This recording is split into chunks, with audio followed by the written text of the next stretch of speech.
I was born in Ulm, Germany in March 14, 1879. Even at a young age, I had an understanding of science. So I love to figure out new things.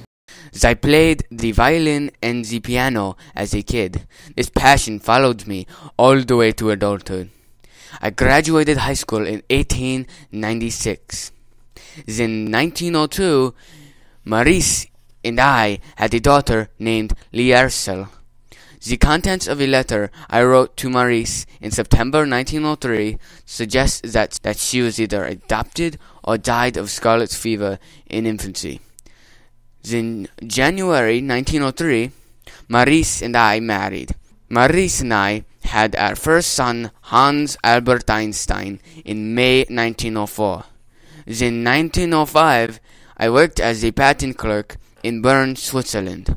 I then obtained my doctorate degree and published 4 works, including the special theory of relativity. You may know my equation, E equals mc squared, from the special theory of relativity in which I discovered. I had my second son, Edward, in 1910.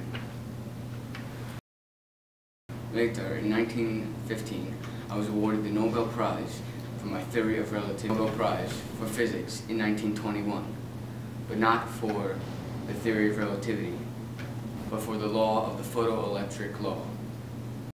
Basically, this law expresses how metal gives off electrons after light falls on its surface. I now boosted into superstardom. I was now a very well-known name. In 1919, Maurice and I divorced. I remarried in 1919 to Elsa Lowenthal. She was my first cousin maternally and the second cousin paternally. Finally, in 1933, I emigrated to the United States.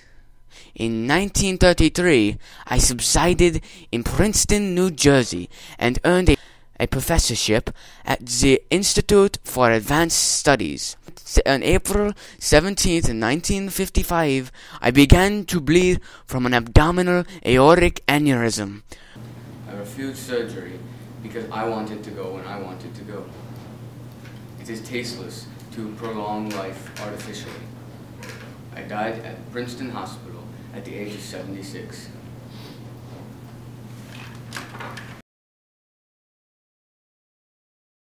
My body was cremated, but they preserved my brain, in the hopes that neuroscience of the future would be able to discover what made me so intelligent. I think that I will always be remembered for my contributions to the science field. I was the most influential scientific mind of the 20th century. Scientists are still trying to figure out my theories.